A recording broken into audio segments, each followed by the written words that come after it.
4, 3, 2, 1. Okay, welcome to the program, October the 15th, here with the Editor-in-Chief live, of course, with Lester's Oil, your multi-ingredient omega-3 healthy aging supplement, backed by thousands of satisfied customers. 6 supplements in 1 capsule, supports joint, heart and brain health. Take as directed, read the label, and it is About Health Auckland. Duncan, Garner, live. Evening, everybody. Welcome to the program. Good to have you company. We've got a big show ahead. So Graham Lowe just celebrated his 78th birthday, 78, and his program, Turning Around the Lives of Prisoners, has been so successful that he's launched it in video form, and it's going out to all volunteer coaches throughout the country. Doesn't matter what code they play, but this is there for them. It's about the psychology of sport, psychology of people. He doesn't stop, does he? My friend Lowe is with us shortly. After that, the greatest fullback of all time, my Celebrity Treasure Island mate, Christian Cullen, makes the top 4, but can he win? So we have a chat to Cully.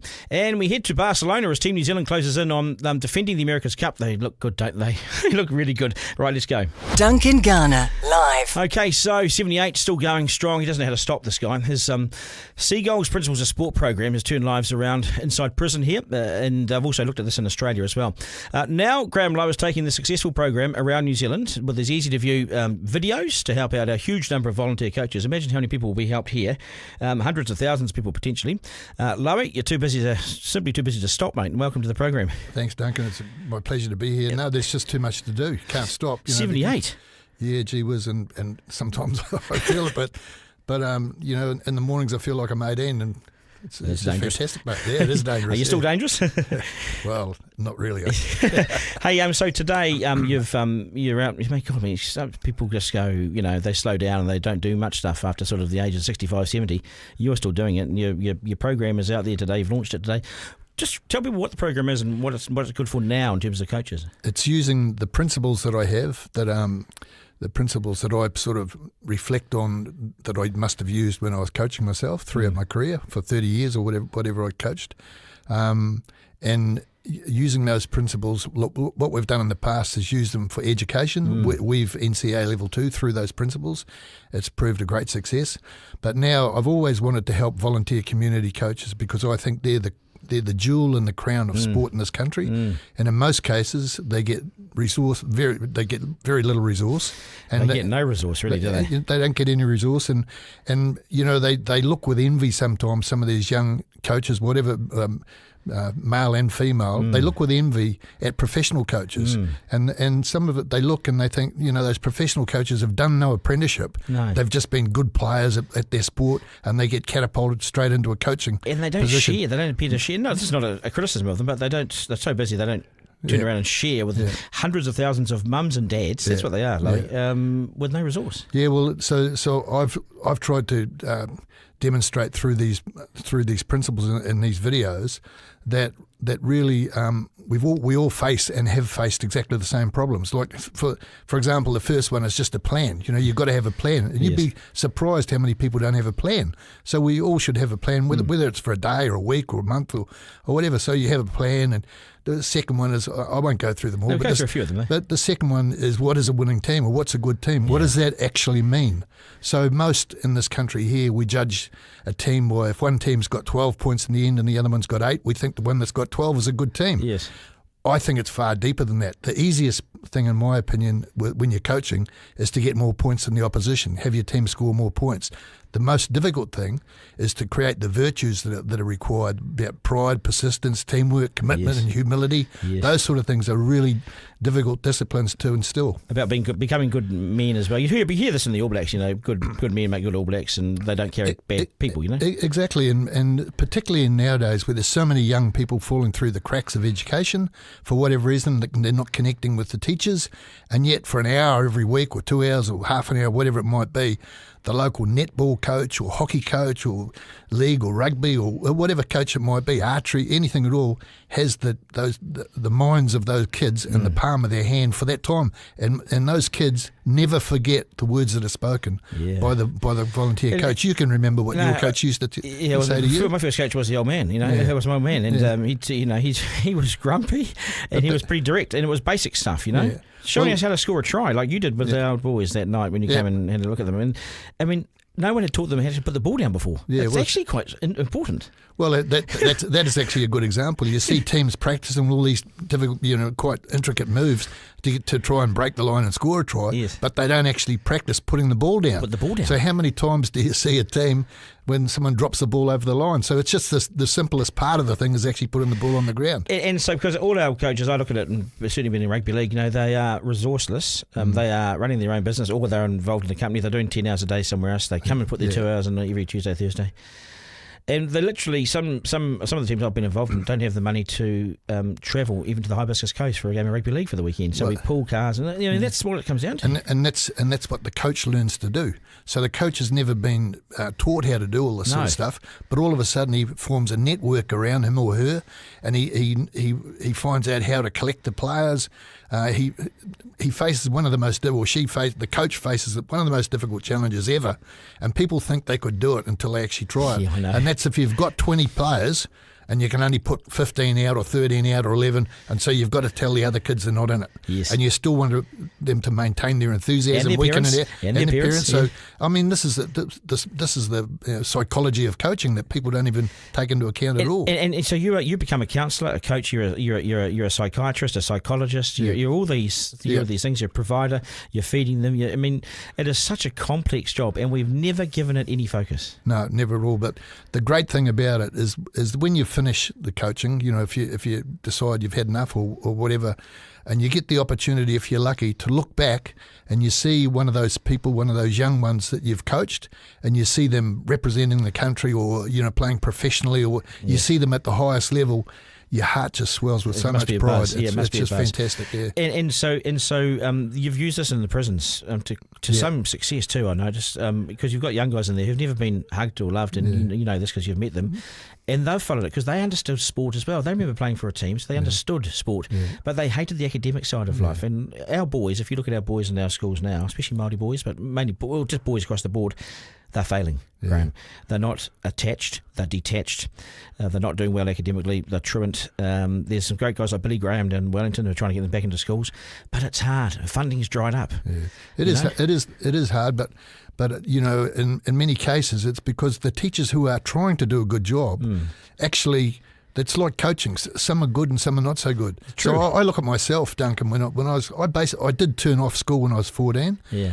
But I can't ever remember a teacher finding the right button to push on me to make me go. I might be the dumbest bloke on the planet. I don't know, but I think it's really important to find out which button to push to make the person go. But I think you did right. Now I had a teacher in sixth form in a journalism degree class, and he knew how to work me. And the more he said to me, the more I wanted to do for him, and the more I wanted to succeed. Yeah. So he pushed buttons. But it's very rare a lot of these kids are sometimes not even there, right? And then they're in them with their mates, and they got the phones, and they're just detached. They're no longer engaged in school. And I reckon the teachers find it too hard nowadays. And there's a bit of old-fashioned approach where it's not working. Yeah, that's right. And coaching. So coaching's teaching. In many ways, coaching's teaching. And so there's a lot of people who take coaching and help in their local community, and they've had little to no education themselves. Yep. But they've got a passion and a love for it, and they can communicate. So how can people get hold of your videos? How do they? So listening to this now, but how do they go? Oh shit, this is great, Graham. Where do I find it? If they go to sport.etrainu.com or etrainu.com. And it's all there. That's my partners over in Australia. Yes. So etrainu.com. You front the videos? You're on the videos? Yeah, I'm on I front the whole thing. You're looking good, nice and clear. I'll tell you what, people will say straight away, you haven't got a tracksuit or anything on, because I wore a jumper that was too big for me. I tried to just look like the bloke down the road. I could have put a Flash branded tracksuit on or something like that, but I didn't. I tried to look as just as regular as I possibly could. Yeah. And, I think the great thing about you is you communicate, you connect with people, and you always have all your life, but you always will, in my view, because you keep it. You understand people. I think. Yeah. Well, do you think it's an art to understand people? Well, I think that a lot of people they don't really listen. They just wait for a turn to speak, and that's the problem. I think and that's where I was lucky when I started coaching, because my players taught me just so much. I always remember the very first night I coached. I had to go to Murphy Park in Otahu. That's where the club said the team train. Yeah. So I turned up there. They were training at 6 o'clock. I turned up on a Tuesday. I'd bought myself a new tracksuit. This tracksuit thing's bugging you.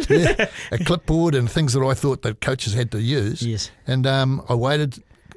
6 o'clock came, there was no kids. The lights were all, the council lights were on, but there was no one there. Lights are on, but no one's home. So I waited for about 20 minutes. No one had turned up. So I thought, gee whiz, I've mucked this up somehow. But I noticed an old car parked down the road, and I noticed there was some kids sitting in that car. And so when I decided to, go home, I just wandered down towards this car, and I got there, it was full of smoke, and I tapped on the window. And that tapping on the window changed my life, because I tapped on the window wound down, and there was 4 young kids in it, and 5 young kids. And I said, excuse me, boys, could you tell me where Odu 8th grade train? And one of them said, yeah, we train out here. And I said, do you know where the team is? And one of them said, we're the team, but we don't train on Tuesdays. And a switch went on in my head.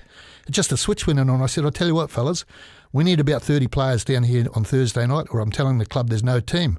And one of them said, why do you need that many players? I said, you 5 are out for a start. And then I walked away. 2 of them ended up playing for New Zealand. And I reckon if I hadn't knocked on the window, they would have been some of the guys I might have been talking to with some of the prison programs we do. So, that's why do you remember who played for the Kiwis? Yeah, Owen Wright. Yes. And Nicky Wright. Yes. Played for the Kiwis.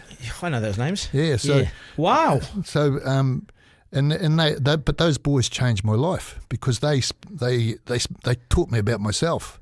So as much as I put were you nervous knocking on the car window? No. Yes. By that time I thought I'd mucked it up. I thought I must have picked the wrong ground or something. You picked the wrong day. Wrong day or whatever. Did you assume they practice on Tuesday? Yeah, no, they told me Tuesday. So I went along well prepared. But anyhow, it was just a matter of talking to these boys. And the funny thing is, Duncan, so they trained Tuesday and Thursday, and I didn't know how to coach. I was in that was just starting. So one of the first things I said to them, look, I'm sure everyone else is training Tuesday and Thursday. What if we trained another night as well? Don't you think it'd help us? So I convinced them into training an extra night. So they're 3 nights a week? So we trained one to 3? Yeah, so we and they won? Yeah, we won it. So we won everything for the first few years that I coached here. So it was good. But, it's a great story, mate. Yeah. And we know with coaching, I've talked about boys as well and the struggles. I'll get to coaching in a second, but with boys, you reckon sport? I don't reckon they play enough sport. I don't reckon there's enough of a focus in it in schools. We're doing 1 hour a week in schools on average in New Zealand. Yeah. 1 hour. Now I think the international recommendation is to do 2. So we're half that. And we think we're a sporting nation. We're actually not as good as other nations when it comes to our kids' involvement.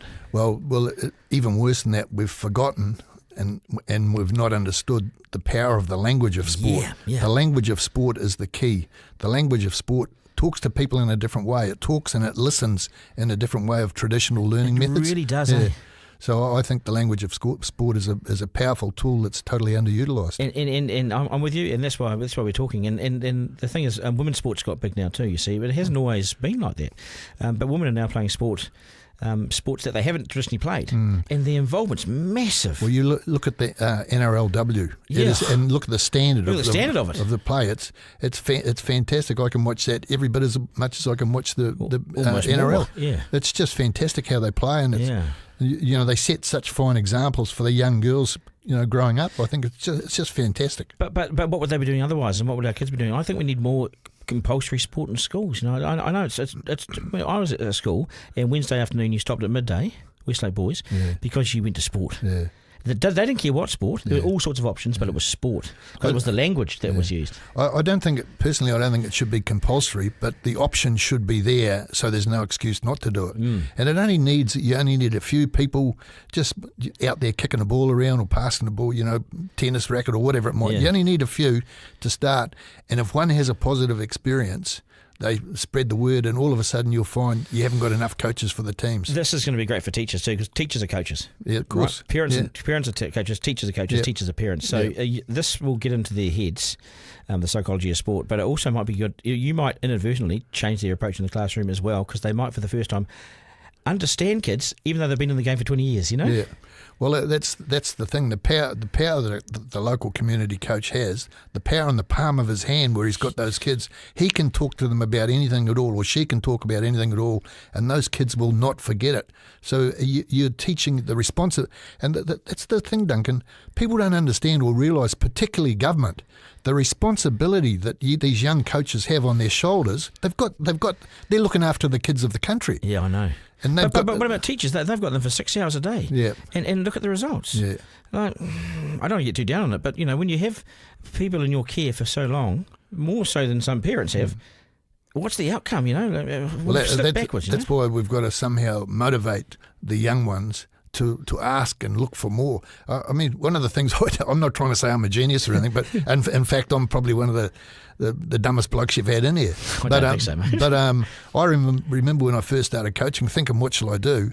I wrote a letter to what I thought were all the big, great sporting franchises, Yes. like Australian cricket, Real Madrid, Liverpool. And who were you coaching at that stage? I was coaching Otahu 8th grade. And you wrote to all these big I wrote to international all these, franchises. all these franchises, and I basically said, my name's Graham Lowe, I coach Otahu 8th grade, what should I do? That was basically the letter. Incredible. They get back to you? About 2 months later, I got a reply back from the Dallas Cowboys, from Tom Landry, and I kept in close contact with Tom right through one of the proudest moments.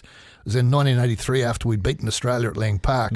One of the first people I rang when I got back to our hotel was Tom Landry over at the Dallas Cowboys, Yes. because I'd already developed a really good relationship with him, and he'd sent me all sorts of material that I still use today. But that's the way I did it, because He got back to you. he got back to me, and Did the others get back to you? no, he's the only one I heard from. Wow. And then you went on to become the Kiwis coach? Yeah, and he actually in 1984 he rang me and invited me to be part of their coaching camp for their summer pre-season camp or whatever it was, and it'd be just a matter of putting cones out and things like that, I'm sure. Yeah. But in that particular year in 1984, the Kiwis were playing touring Great Britain side, Yes. and we hadn't beaten them in a series here, and I was determined to make that happen. So I chose to go over and had a look at the club football in the UK instead. Wow. But I was just really proud of that moment. But I think that all there's a lot of coaches like that would probably like to do that, but they just lack a little bit of confidence in being But able. you just ask, don't you? I mean, you don't have any barriers. You don't give us stuff. You just ask the question, don't you? Well, I am lucky. Well, at that time I hadn't had my brain hemorrhage, but right now I'm really lucky You're because lucky you've had one. well, when I had the brain hemorrhage, I think they removed the embarrassment gland. And they replaced it with an I don't give a what gland, so I've been lucky. I've seen that. Hey, so just in closing, how do you think we are placed as a country? Where do you think we're at? Where do you think our sort of psyche's at the moment? Well, I think that I think we're listening to academics too much. And I'm not anti-academic or anything like that, but we've gone away a little bit from common sense. Haven't we? And in the basics. The basics, and I don't know. People have a lot of theories, and maybe I can be considered as one of them. But I just think that if we get away from the basics of who we are, we're in strife. And I think we've overcomplicated things, as we know that's with all what the I'm road saying. codes. The road codes are sort of as my take on this. We've overcomplicated roadworks. Yeah. We've overcomplicated life. Yeah. We've overcomplicated rugby. Yeah. It's all become so complex, and then life becomes complex. Yeah. And I don't think social media and the phones and all those things help either. I think one of the things that's missing is we've forgotten who our neighbours are. And our neighbours, like when I was growing up as a kid, our neighbours, we used to call them auntie and uncle. Yeah, of course you did. Yeah. But now, a lot of people now in the suburbs now don't even know who their neighbours are. Yes, true. And that's a bit of a shame. Yeah, so know thy neighbours, to love thy neighbour, to know your community, isn't it? It is. I mean, you would have, when you grew up in Rossville, you would have known everyone around you there. Everyone, it was just fantastic. Actually, I was lucky. I learned to play the ukulele. I was taught by Queen Saloti from Tonga. She used to come and stay with the Sundans across the road from me. Yeah, so you know the names, yeah? Yeah, so and Ronnie Sundin was pretty much one of the first, if not one of the first, if not the first pop star in New Zealand. And anyhow, Queen Saloti came out and taught me to play the ukulele when I was 5 years old. Hey, Lowe, it's been great catching up. We've got Cully on standby, Christian Cullen. Your thoughts, Cully? You would have loved to have coached him, wouldn't you? I would have given my teeth to be able to coach him. Yeah, fantastic. Incredible player, incredible guy.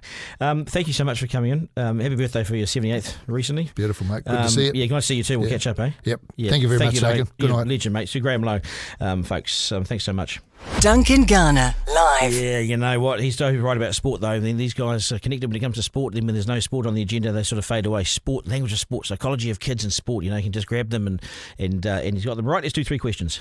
3 questions from the editor-in-chief. Okay, should we sail the America's Cup next time here at home? Thanks, Lowe. Chris Ipkin says yes, so let's do it. National says it's too soon to say. Question will be, do we fund it then, or should they do it themselves? Maybe themselves. Stolton took it away, turned our offer down. So he's He's in charge. Market rates as well. Let's charge him market rates down the Auckland waterfront as well. No more cosy deals, and usually it backfires, doesn't it? At number 2, should the government take over Wellington City Council? Yes, stuff them. If they can't get on with it around the table, then roll them and put in the commissioners. Worked in Tauranga. Just get on with it, I reckon. 3. At number 3 today, can Christian Cullen win Celebrity Treasure Island? Why not? 48 years of age, now representing all of us old blokes. No pressure, Kelly. Let's go. Duncan, Garner, live. All right, 58 tests for the All Blacks, 51 of those consecutively, 46 tries. The greatest is another word that I would use. He also has a new career highlight as well. Top 4 on Celebrity Treasure Island and battling to win it. Honestly, this guy's the best guy. Humble guy. Low fuss, funny, avoids the spotlight. Just another dad, 4 kids, gets on with it. Did I mention he can play golf as well? But he's with me now. Kelly, nice to have you on the program, mate. Cheers, buddy. Good to see you again. Yeah, you too, mate. How you been? Oh, I'm been pretty good. It was good to get back on the golf course. To be fair, see the kids and the family. Yeah, we were there for a little while, as we know now. That we always you go the duration, and I bailed out last night. Did you see me go out last night? Have you been watching? Well, I did. I mean, that was actually quite emotional, Dunk. I felt for you after, obviously, you getting out of that cage before Bubba and then going to the wrong snake or the wrong colour. Yeah. She copied me too. And then obviously we hadn't seen you guys do your, in the water, because that was a cold day, a cold night, and we could hear Lance, his voice echoing, and they moved us away further, so we had no idea what had happened. So that was the first time I'd seen that last night, which was it was pretty brutal, to be fair. What I'd forgotten about with the show is that because we were on it, but we hadn't seen what was going on around us. So here were these alliances going on over the last few weeks and all this shit. I was like, gee, man, you disloyal bastard. And then Bubba tried to say that I didn't have your back. I was like, mate, I'm never going to send you into elimination. She got me. That threw me. But I mean, that's a funny thing. When we went on there, you keep away from drama and all that sort of stuff, and I can hear that ringing sound. Just stay low. Yeah. Don't get involved in too much shit. And I think we pretty much did that, Dunk. I mean, and I guess that's why we lasted so long, I guess. I reckon our strategy, our strategy of being in the mist or the fog. There's just a bit of something. Just going to watch that voice there, Isaac. Just take that phone off. Yeah, just turn your microphone off, Hamish, if you can hear me there. Someone's got the microphone on. Anyway, Cully, we stayed away from the trouble, didn't we? We stayed out of elim. Staying out of elimination is the answer. If you ever go again, stay out of elimination, eh? Yeah, well, it was funny. You didn't want to be too good at stuff, but you didn't want to be the worst. So you sort of hung around in the middle. And I think you were the man out there, the man of the bush and the sea, and you were catching the fish. And, well, I thought you were catching all the fish, but apparently you only caught one when you were with me. It's a big snapper. Yeah, but the other ones might have been a bit smaller. But you sort of got to be a little bit almost incompetent. And I certainly led the charge on incompetency in the first few weeks. But then I got dished out from my team, and I came across to you, which was fun because I got to meet you and Millsy and form a real bond. He's a great guy, isn't he? Yeah, I mean, I guess he made all those days there. I mean, he was just the way he delivered and the way he was a funny guy. Yeah. I played a lot of foursquare on the beach with him in the mornings and spent a lot of time with him. And yeah, I mean, as you know, Dunk, like some of those days were pretty tough. I mean, it dragged on and I think especially when we merged, I think that's the dynamics changed. Yeah. On the island. I think when we were in our separate teams, it was a bit of fun, but when we merged, it kind of, I don't know, a bit of the air came out of the bubble, so to speak, and it was a bit weird. It just wasn't quite the same. Yeah. See, I didn't mind the merge because I'd been in both teams, so it was all familiar. But I remember you coming across when we went across to that merge. I remember you guys sort of wandering around that because the cabin was foreign to you, and you sort of like it was just a little bit lost. And I thought, I hope you guys were right here, But it's a real interesting social experiment, because we don't have our phones, so we can't get in touch with our kids or wives or girlfriends or whatever it is, and we don't have any connection with the outside world. But it's actually not that bad because it makes you form decent friendships and relations genuinely. The phone's not in the way of you. Absolutely, I think that proves something too. I didn't actually miss my phone. Like, okay, you miss, as we talked about, you miss your kids and speaking to your wife and your family and all that sort of stuff, but I mean, social media and what's going on outside the world, you probably don't want to know what's going on anyway. Yeah. It was actually, I didn't miss it at all. I missed the time when you used to wake up in the middle of the night and not knowing what the time was and going, is it midnight? Is it 2 o'clock? Is it 3? How much more sleep have I got? Yeah, it was dark. But everything else, I didn't miss my phone at all, which was good. Yeah, and when I'll just get if you can just take that mic off, turn the mic off in Barcelona. I think that's the mic, Forrester. That mic's got to go down, mate. Kelly, and then when it was, so where are we at tonight as we go to where you're in the top 4, right? Yeah, top 4. I mean, look, I had a thing in my head, mate. Like, I didn't want to get eliminated first, and then I sort of thought, maybe 5 or 6 down the track. So that might have been sort of day 8, day 9 would have been pretty good. And then just for the last of this long is, I don't know. Like, I'm ready. I think the last 2 or 3 days, I think I've been ready to go. Like, if someone put me up, I'd be like, yeah, sweet. Like, we're ready, because it just sort of, the rice and the beans, and they're not hardly any sleep, and it was actually getting to me a little bit. It was it, yeah. Okay. Well, we talked about that, didn't we? Every day we sort of said to each other, if it's today, then we're sweet. Yeah. Because when I came out of that cage first, but stuffed it up and got sent to elimination, my heart, honestly, Kelly, it sunk. My will to live, my fight to sort of, because when you started to do it right in the top 6, we started to win a few things, and they couldn't discount the old fellas, But then when I was walking on the beach to elimination, I could just feel how hard am I going to fight for this? I'm not going to go out there and break an arm or something. It's not worth it. I'll fight as hard as I can, but I'm at peace with going tonight. That's what I thought. Yeah, I mean, as I said to you, Duncan, I was feeling for you, because you had a chance, and I love Bubba, and I think you had got out of the cage, and I thought, man, he's got it. Yeah. How cool! And then Lance was watching it. Lance was yelling at you, the wrong colour. I couldn't even see the colour. You were in the zone, mate. You're in the zone. You couldn't hear anything. I know. I was in the zone, and I mean, you probably know this better than me, but when you're in the zone like that and people are screaming at you, you don't hear it. Nah, outside noise, mate. You don't hear anything. You've done all the hard work, and then just the last bit bloody got you. Oh, God. I watched it with some friends last night. They invited me around, some friends and their kids and everything. So there's about 20 people in the room, and I'm sitting at the table behind them, so they're not looking at me as I'm nervously watching it. And because I knew it was going to happen, it's so tragic. We're out by a mile. Millsy's still in his cage 45 minutes later. We had to lift the cage off him. Well, all I'll say is that I was lucky that Bubba and you two were next to me and JP, because when I seen, how did you guys get out so quick?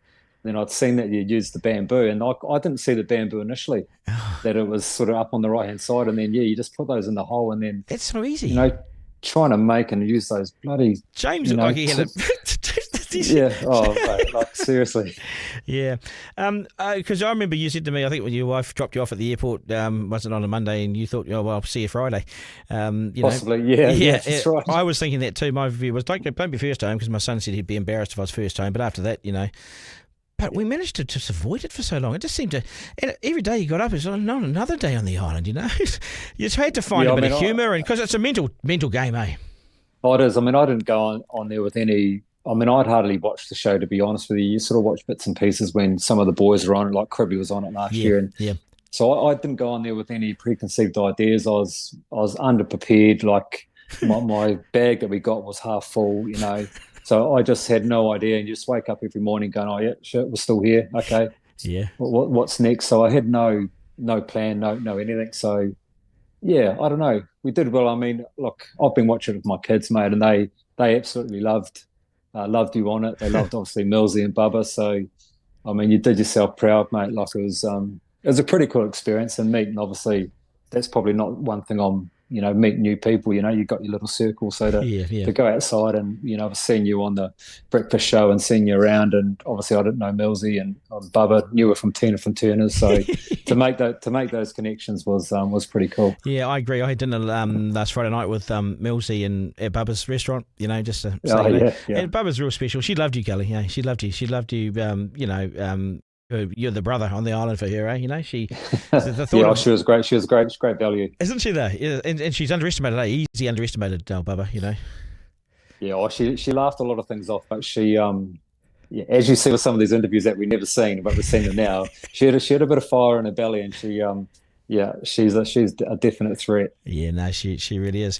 If they invited you back for a sort of an all stars, would you do it? Oh, only if you and Millsy came on with us. Yeah, but it's true though. You need like-minded other dudes to talk to, eh? Because if you were there without anyone that you actually had any sort of bond with or anything, she'd be lonely.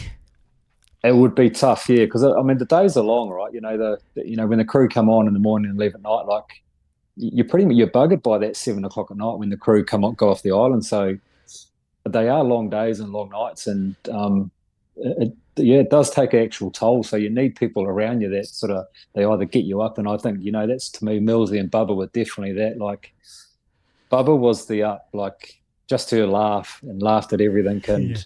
A big booming laugh, and that sort of picked the spirit up, and then just Millsy's delivery on everything, whether it's serious or funny, just as how he delivered stuff was. But so were you though. My sort of humour. But so were you though. That sort of dry, laconic dude. You remind me of a really good mate of mine. He's but you deliver a line really well. And when we did that act, remember we had that fake fight. And, and they thought you were a rock star, and Millsy was brilliant. What did he call you? Something like, I don't know, and when a tissue or something. Oh, yeah, he did call me Precious, which kind of rocked me a bit.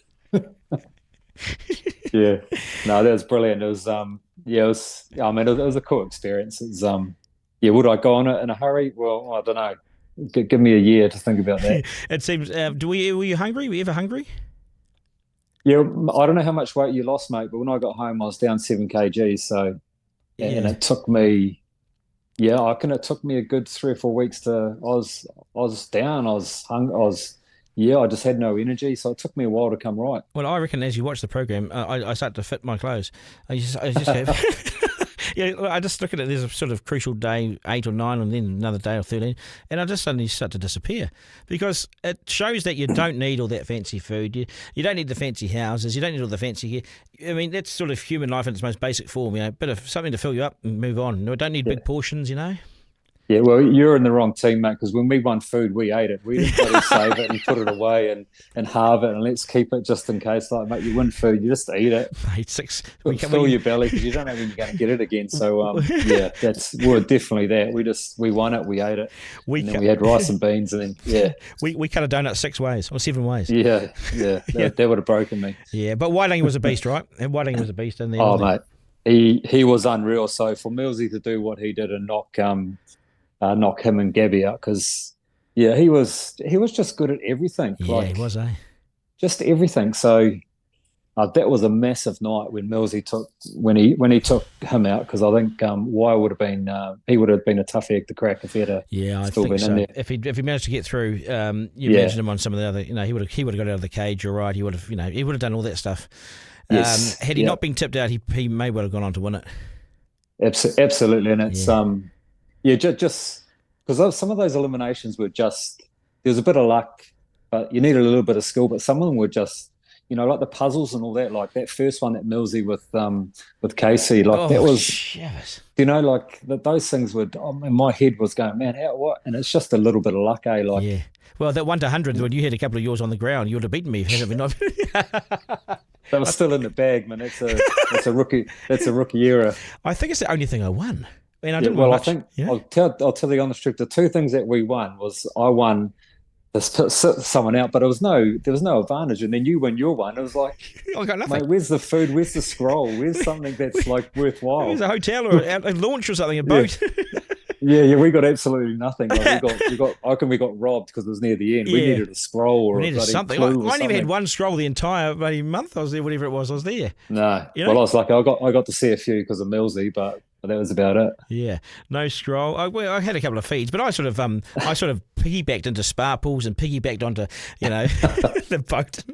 Yeah. Well, perfect. That's what you got to do, mate. Yeah. And did you? How's I better go soon because we got to get to Barcelona. But how's your golf when you got back? Had you lost any form?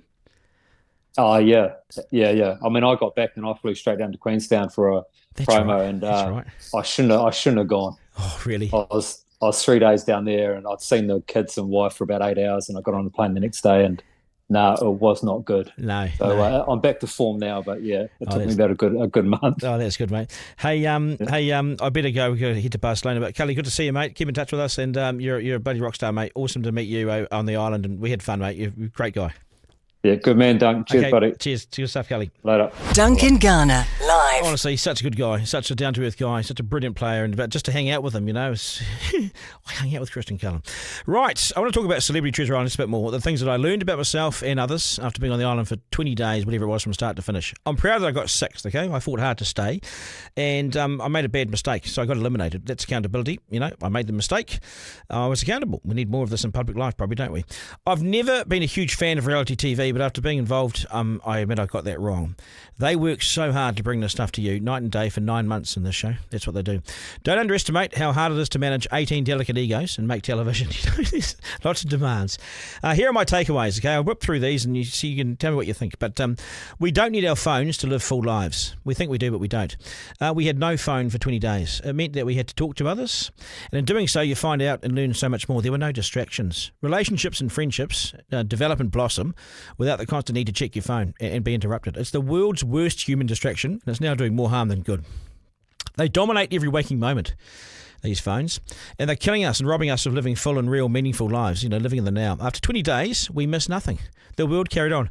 There was not one news story in 20 days that we needed to know about. The world was exactly the same when we came out.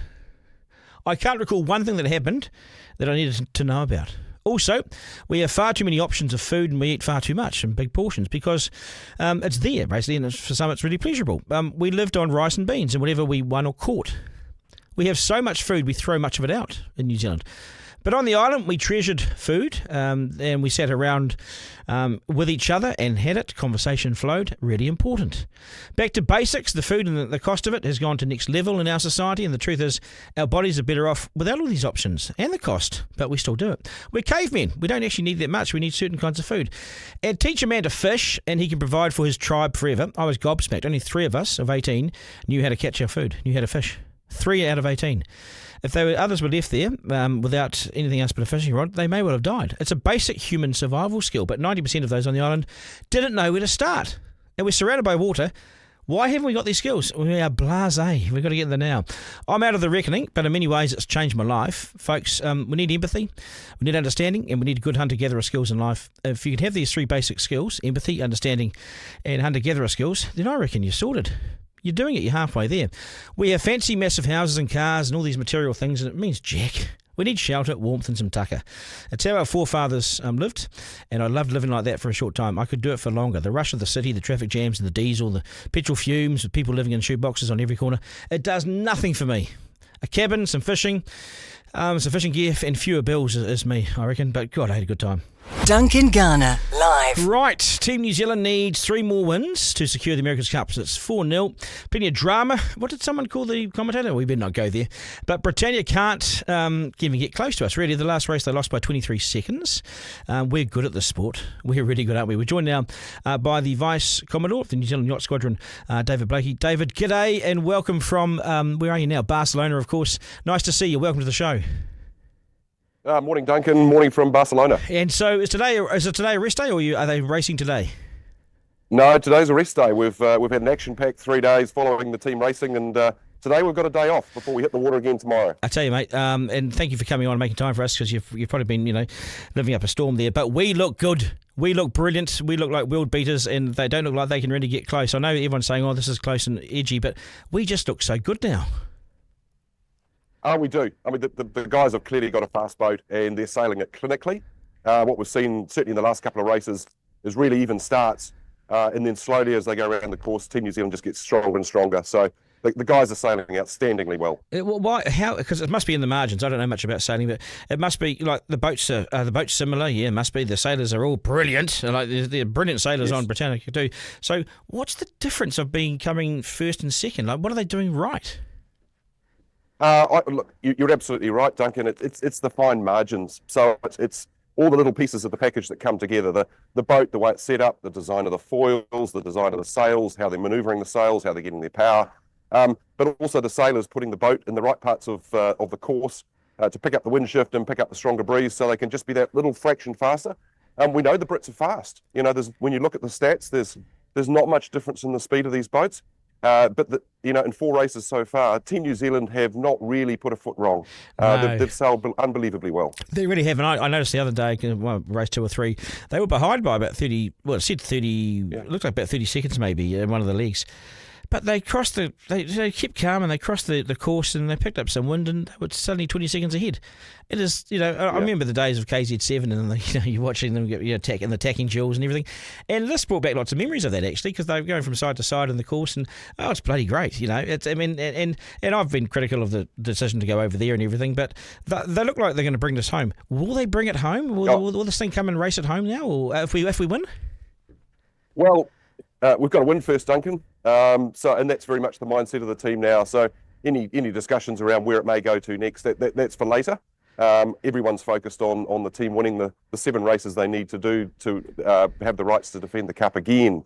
So we're only halfway through, and Duncan, you know as well as I do, we've been here before, and you've got to stay focused on winning right till the end. But let's have that conversation later. No one is thinking about what happened a few years back with Dino and being up by so much, then losing right at the end of.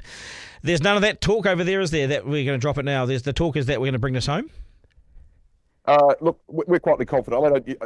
There's a massive group of New Zealanders here. There's over 670 people from the squadron. There are thousands of Kiwi supporters along the waterfront of Barcelona, bonding together to support the team. And we're willing them through every race, and it's just fantastic to see. So I think the scenario this time feels different to San Francisco. I think we know we've got a fast boat. We know we've got top sailors. And what we can see from Team New Zealand is they are just so utterly focused on the job right in front of them, and they're not getting distracted by anything else that's going on. So we're all here just doing our best to support the team. And willing them to win every race. We've had issues with boats before, and we've capsized them or whatever, and everyone does this. But these guys, I reckon, and tell me if I'm wrong on this, but they look like they're just so in tune with their boat. They look like they are at one with their boat. The boat is them; they are the boat. Like a bit of clothing that really fits well. These guys seem to be. They know this boat inside out, and it's responding. Yeah, and clearly their preparation has been outstanding and methodical. I think one of the things we've all enjoyed from the coverage of the event this time is the comms that we're getting off the boats, and you can hear the guys literally commentate the race for you as they're talking about how they're sailing the boat around the course. And I guess one of the things that we've all learned from this event, and actually across a lot of the boats, is how calm the sailors are on board the boat under extreme pressure when they're going so fast. That is truly impressive, but it shows that they're on top of their game. No, you did right. And how fast? I mean, so for the layperson watching this or listening to this, how fast is it? I mean, how fast? Like, if you're in a car, what were you doing? Oh, so if you're in a car, you're doing somewhere between 80 and 100 kilometres an hour. And just to put that perspective, if you were driving along the road, wound the window down, put your head out, that is going extremely fast, and it actually feels faster when you're on the water as well, and you're dealing with. Waves underneath you and so on. So it is extremely fast and it's extremely impressive to watch. And extremely difficult to keep the boat, it's not on the water, it's above the water, but, somewhere, not tipping up. It's an incredible skill. I mean, and Chuka Birding and those guys, it's also pretty much all new to them as well, isn't it? Because this has really only been around the last few America's Cups, They were sailing P-class and everything, back in the day. This is such an incredible way to sail, isn't it? Yes, and actually, if you look across the background, a lot of the sailors here, they've all come through dinghy sailing in the Olympic classes to where they are today. So although these are 75-foot boats, clearly a lot of the skills that they learnt sailing dinghies as youngsters have translated across well to sailing boats that are this sophisticated. But what we've got to remember is these guys, they're utter professionals. Yes. They put enormous hours into the water that we just don't see, and in behind the scenes and simulators and in the shed, practicing and training for this moment. Yes. And clearly all of that hard work is coming to fruition. Yeah. With how well they're sailing the boat. Yeah. And to be honest, indeed, how well the British have sailed their boat too. Yeah. They've improved throughout the regatta. So they are very worthy challenges, and this is not over yet. No. Well, I'm looking forward to us winning it anyway. But look, as you say, there's still more to go, and we've seen it before. Just final question? What's it like? You've got to put your knees up over there. There's lots of big nights, are there? What's the party life like? The party life here, Duncan, is fantastic. So, as I mentioned before, there are thousands of Kiwis here. We're dressed in our black and teal outfits. It's very easy to spot. We have hit the waterfront of Barcelona. The Spanish and the British that are around here cannot believe how many people have travelled halfway around the world to be here to support their team. And you know, I know you will have followed New Zealand sports teams overseas. One of the great things of being a Kiwi is how we all come together to support our teams when they are offshore, and we're seeing that absolutely play out here in Barcelona. Whichever bar, restaurant or road that you turn around, you'll see another Kiwi wearing their gear proudly with a big smile on their face. Yeah, let's hope we keep the smile on our faces, that's for sure. David, I appreciate your time, mate. All the very best. I know we've spoken before, so it's becoming regular. Might do it again in a few days, so thank you very much. Okay. My cheers. Pleasure, Duncan. Thank you. Take care. All the best. Duncan Garner, live. Yeah, there'll be big party town there, be going off, won't it? Isaac, can I just grab you for a few seconds? You've run the show so well tonight. Thank you, sir, and Forrester. Graham Lowe, I just want to quickly run through. Graham Lowe, isn't he a great guy? A brilliant guy, like motivating. I mean, yes. If kids are truant, he should be in charge of truancy services. Yeah. You know? Oh, yeah, man. I really love that story about him reaching out to a whole bunch of coaches around the world. That's it's fair to say, like, that's a ballsy thing to do, you know. Not many people would want to admit that they need help with that kind of stuff. He was a junior coach and he wrote to superstar coaches of international franchises. I know, and lots of people also be like, oh, no one's going to get back to me. But, like, I mean, if you have that mindset and you don't send a letter, of course nobody's going to get back to you. But he sends it out and somebody came back and he's got a relationship with that guy now. Okay, second question, Christian Cullen, how cool? Oh, awesome. What a guy. Hey, what a dude. What a guy. Yeah, great chat. He seems like a real just kind of... He's an ordinary guy, mate. Yeah, he's just... Who could play really good rugby. You know, he was working on the stop-go signs, left school, working on the stop-go signs, top of Rimatucker Hill, put it around and said stop, and the lady went through it and drove around. So he shut himself and really thought, oh, no, I can't do this job. So he quit. And you know, he was the top of Rimatucker Hill, did it for 2 weeks, and then he became a New Zealand Sevens player. Yeah. And then the world was his oyster. Nah. Like, they picked him from obscurity. He was a really good schoolboy, and, you know, and he made it. And he's an incredible guy. Yeah, and he's nailing it on the island as well. Yeah, he's there tonight as they head into the finals. And the America's Cup, these guys are pumping, right? Oh, yeah. We're going to win it. No, 100%, surely. Yeah. I mean, we are one with the boat, though, mate. We won with the boat, eh? Yeah, it's real inspirational watching those guys. I remember watching them getting to school early back when it was over in America. What would have been 2016, maybe 2015, and we'd get to school early and they'd put it up on the big projector. We'd all get together into the hall and watch the whole thing. It was great. How's this? This is from a guy called Sean Rota. Now, I know Sean Rota. He works at Parliament. Worked at Parliament. Very well connected guy across the board, really. He says, Duncan, Auckland City Council can't afford the cup. Doubtful the government will pony up the funds either. Probably end up in Saudi Arabia, like all other sporting events. They've got the money. You've seen it with the boxing. Yeah. Yep. The Saudis are taking all the sport. It's all moving over there, or something, yeah. So watch that space. Grant Dalton says James has already decided he doesn't want it played here. Yeah. Oh, well, we'll see. Yeah, because we've got a great waterfront down there. It's empty tonight. Yes, all that buzz and bust on it, empty down there. Yeah, crazy. Thank you, folks. I want to go home and watch Celebrity Treasure, see what's going on there, see if Kelly makes the finals. Yeah, that is us. Thank you for tuning in to Duncan Garner, Editor-in-Chief Live with Estes Oil, the premium New Zealand-made fish oil supplement backed by a study. Support joint, heart and brain health. About Health have a $500 Pro Health Pack giveaway running in October with all the orders going into the draw to win, and you can use the code Duncan, DUNCAN, for 10% off and an extra entry. Abouthealth.co.nz. Take as directed, read the label. About Health Auckland 0800 999 309 is their number. People standing by, they can help you out with the supplements. They've got some great stuff. Get out there and support them because they support us here at the podcast. Duncan Garner, live. That is us. This will be available as a podcast on Rover shortly or wherever you get your podcasts. Thanks for your feedback and support. I'm Duncan at rover.nz. To my team, Isaac, Forrester, thank you so much, fellas. Appreciate it. And to Willie, thank you so much. We'll do it again tomorrow. Remember, life is no dress rehearsal. There is no curtain raiser. You're in it. This is it. We live in one of the best places on earth. So get out tonight and enjoy it and have a great day tomorrow. Take care, folks. That was Duncan Garner, Editor-in-Chief Live. Missed something on the live stream? Text Duncan to 3598 to listen back on the podcast. Want to get in touch? Call 0800 863 293.